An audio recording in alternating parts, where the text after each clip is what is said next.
from the usual MMFF na kasi syempre MMFF it's pretty much they have a formula and you know may genre talagang pinapakita. Ito medyo anti siya.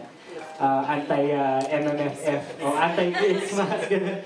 So feeling ko naman well 2 weeks. They have 2 weeks to watch it. I hope people watch it kasi maganda yung pelikula, maganda yung mga artist, yung mga acting nila, ibang-ibang klaseng mga idol nila makikita dito sa film na to.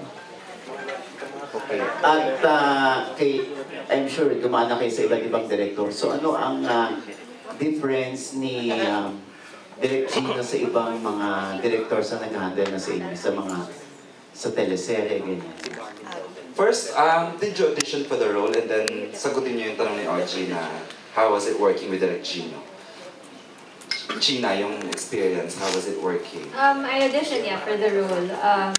And it was also nice because minsan lang ako makaramdam na kahit na may mga pagkakataon na parang hindi ko magagawa yung pelikula, sila Gino, sila Jeff, tsaka sila Carlo, hindi sila agad-agad give up na sabihin sa akin na kailangan mo gawin itong pelikula na to. So I guess that says a lot about them also and their creative process. Kasi pag fit ka sa role, dun talaga they're gonna stick to their gut. Tapos yung working relationship namin, sobrang gaan. Para lang talaga kaming magkakabarkada. Seryoso yun.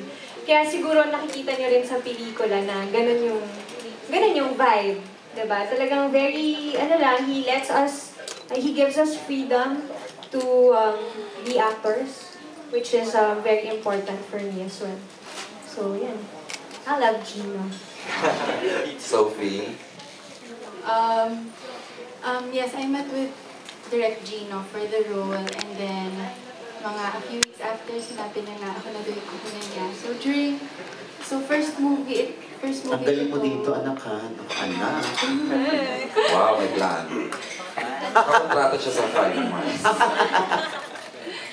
So first movie ko to and then nung nakatrabaho si Direk Gino, ayun nga, we were very free to express it the way we wanted to express our characters. And he was so cool and relaxed and the set was very relaxed, no pressure. So even as a newbie, parang hindi ako masyadong naiilang kasi he really guided us but kept us relaxed. Slater? For me naman, Direk Gino went to, nagdala ka ng script, diba? For me, I had to read. And then after reading, sabi niya agad na, okay Slater, ikaw na kukunin namin, let's start shooting. And then, I tried to study the character, tapos nahihirapan ako, parang hindi ko makuha. So I called up Direk, tapos I explained to him bakit, and then kung paano, I think possibly Direk, he might dress this way.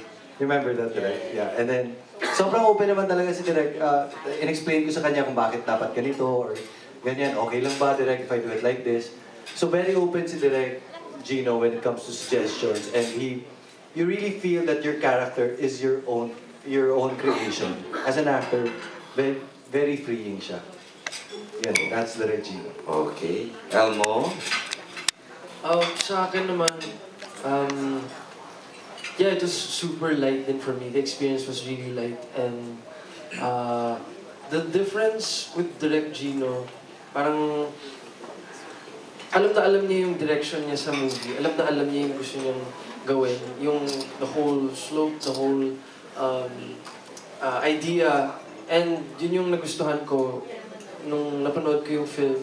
Super sakto siya sa kung paano niya kinuwento sa amin. And the first reason naman kung bakit ko in-accept yung role. And yun, I'm so happy naman na ganun yung outcome ng buong film. And of course, Colleen? Well, I guess I can agree that we all felt so light and ang gaan ng set talaga. Si Direk Gino kasi has been my friend since I was 10 years old.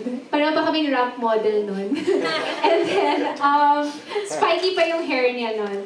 Pero I guess, so from the start, comfortable naman ako nun. But I still went through the whole audition process. Pumunta siya dito sa Star Magic and it was, of course, through my management and everything. But nung dun na, yung nagtitaping na kami, sobrang gaan. Not just with Direk Gino, but with everybody. Lahat talaga ng staff, lahat ng cast. We're more or less the same age kasi. And I really